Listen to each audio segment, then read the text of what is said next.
할렐루야. 오늘 성경 통독 제81일째입니다. 오늘은 욥기 1장에서 5장까지 살펴보도록 하겠습니다. 우리가 보통 4장씩 끊었는데 오늘은 욥기 구성상 5장까지 나가도록 하겠습니다. 욥기는 우리가 저자를 알 수 없으며 또 저자의 연대도 우리가 분명하게 알 수는 없습니다. 추측을 해보자면 아마 족장 시대 때 욥을 배경으로 해서 기록됐다 이렇게 추측을 해볼 수 있습니다. 그런데 성경을 분류할 때 히브리인들은 이 욥기를 역사서로 분류하는 것이 아니라 시가서, 즉 시와 노래다 이렇게 생각해서 분류를 했습니다. 그래서 우리도 접근을 할 때 역사적 사실이다 그래서 역사적 사실을 파헤치려고 하는 것이 아니라 문학적으로 접근하면서 조금은 감성과 또 우리의 이런 영성을 모아서 이 욥기를 묵상을 하면 좋겠습니다. 1장에 보면 욥은 우수에 살았고요. 정직하고 흠이 없고 하나님을 잘 경외하는 그런 사람이었습니다. 그런데 이 욥을 누구로 볼 것이냐가 굉장히 중요합니다. 우리는 성경을 볼 때 계속적으로 예수님을 중심으로 보는 법을 계속 훈련해 왔습니다. 그래서 욥을 예수님을 모형한다 이렇게 봐야 됩니다. 욥이 우리를 대변한다 이렇게 생각을 한다면 우리가 고난을 받을 때 이 고난받는 그런 사실에 대해서 우리는 굉장히 괴로운 것입니다. 우리가 성경의 사실을 받아들이기가 어려운 것이죠. 욥이 예수님을 모형하고 욥의 고난이 예수님의 고난을 모형하고 있다. 그렇게 우리는 보면서 이 욥을 봐야겠습니다. 욥은 아주 정직한 그런 사람이었고 늘 하나님께 제사를 드렸는데요. 심지어는 자녀들을 위해서 제사를 드릴 때 자녀들이 죄를 짓지 않았는데도 불구하고 자녀들을 위해서 하나님 앞에 번제를 드리는 그런 사람이었습니다. 이것이 예수님의 모습 아닙니까? 우리가 늘 죄를 지을 때마다 우리를 위해서 제사를 드리시고 우리들을 용서하시는 분이 바로 예수님의 그런 그 모습이었던 것입니다. 그런데 6절에 보면 독특한 내용이 나오죠. 사탄이 등장하는 것입니다. 사탄의 그런 단어는 하사탄, 그래서 일반적으로 나오는 그런 사탄과 좀 차이가 있습니다. 그 사탄, 더 사탄, 그래서 하늘의 그런 영계에서 하나님 앞에 나쁜 말을 하고 고소하고 사람들을 나쁘게 만드는 그 악한 존재의 이 사탄을 의미하는 것입니다. 일반적인 사탄이라 그러면 그 사탄이 하나님 나라에 그냥 이렇게 왔다 갔다 하고 마음대로 하나님 앞에 선다는 것이 말이 되지 않죠. 그래서 영계 속에서 조금 나쁜 역할을 하는 그런 천사와 같은 그런 존재다 이렇게 생각하면 좋겠습니다. 하나님이 사탄에게 말합니다. 사탄아, 욥을 봤느냐? 그가 진심으로 나를 경외한다. 하나님이 정말로 자랑스럽게 생각하면서 말씀하시는 것이죠. 하나님은 예수님을 자랑스럽게 생각하고요. 또한 예수님에 속한 그런 사람들을 자랑스럽게 생각을 한다는 것입니다. 그러나 사탄은 이야기하죠.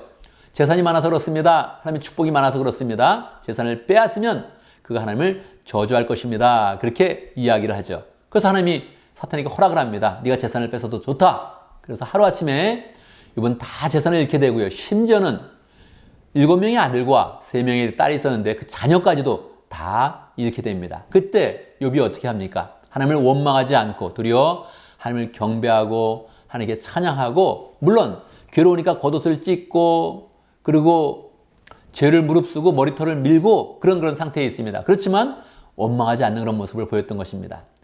고난을 당했는데 하나님을 원망하지 않을 사람이 누가 있습니까? 예수님밖에 없는 것이죠. 욥은 예수님을 예표하고 있습니다.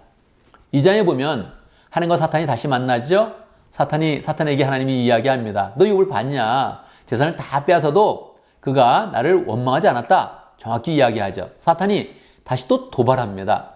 그의 몸, 즉 뼈와 살을 치면 그가 모든 것을 버리고 하나님을 원망할 것입니다. 그렇게 이야기하죠.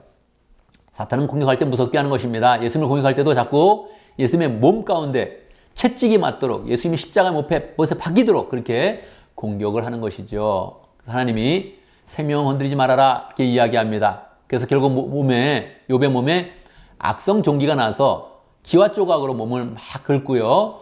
부인도 너 하나님, 당신이 하나님을 원망하고 죽어라 그렇게까지 저주의 그런 말을 합니다. 이때 세 친구가 찾아오죠. 대만 사람 엘리바스, 수아 사람 빌닷, 남한 사람 소발 이렇게 세 사람이 찾아옵니다. 처음에는 위로하려고 찾아왔죠. 근데 너무 상황이 나쁘니까 그 상황을 보고 7일 동안 서로 말을 하지 못하고 가만히 있습니다. 이제 욥의 전체적인 그런 내용은 이들과 대화를 하면서 이들이 먼저 공격하고 욥이 대화하는 그런 내용으로 전체 욥의 그런 진행이 계속되고 있습니다. 3장에는 욥이 자기의 그런 생일을 저주하는 그런 내용이 기록되어 있습니다. 내가 나지 않았으면 좋았을 것을. 그러니까 우리 이것을 보면서 그의 그런 고난이 얼마나 심했을까를 염두에 두고 예수님의 고난이 얼마나 심했고 답답하고 힘들었을까. 정말 태어나지 않았음을 바랐을 만큼 그 고난이 심했구나 생각하면서 인생의 고통을 생각하고 주님의 그런 고통을 생각하면 좋겠습니다. 4장에 보면 이제 드디어 대만 사람 엘리바스가 이제 욥을 공격을 합니다. 7절에 보면 잘 생각해 보아라. 죄 없는 사람이 망한 일이 있느냐? 정직한 사람이 멸망한 일이 있더냐? 이렇게 물어보면서 욥이 잘못이 있다는 것입니다. 죄악이 있다는 것입니다. 우리가 알지만 욥은 정직한 사람이었고 의로운 사람이었습니다. 그런데 공격을 하는 것이죠. 8절 내가 본 대로 악을 갈아 재난을 뿌리는 자는 그대로 고리라. 심은 대로 거둘 것이다. 이런 그 말을 하는데 그가 재앙을 받았기 때문에 그런 죄인이라는 것입니다. 이건 똑같죠. 예수님이 십자가에 죽었기 때문에 예수는 저도 받을 자다. 이렇게 이야기하는 것이거든요. 그러니까 이것은 바리새인과 사두개인이 예수님을 공격하는 것과 동일한 그런 논리를 가지고 공격을 하는 것입니다. 5장에도 보면 계속적인 그런 공격이 있습니다. 이것은 유대인의 공격이요, 바리새인의 공격이요, 사두개인의 공격입니다. 17절 하나님께 징계받은 사람은 그래도 복된 일이다. 그래서 지금 욥이 당하는 것을 징계로 보는 것입니다.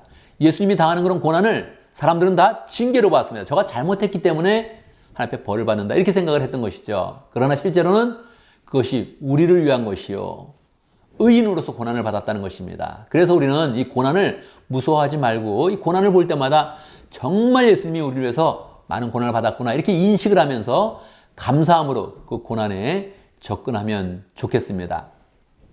자, 이것은 욥은 정말로 사람의 지혜를 가지고 하나님의 그런 지혜를 도전하는 것입니다. 사람의 지혜를 가지고 평가하고 정죄하는 것이지 하나님이 죄인을 얼마나 긍휼히 여기시고 은혜를 베푸시고 고난을 통해서 그들을 구원했는지 그것을 알지 못하는 것입니다. 그래서 우리는 계속 사람의 지혜 그리고 하나님의 지혜 염두에 두면서 욥을 계속 묵상해 나가겠습니다. 감사합니다.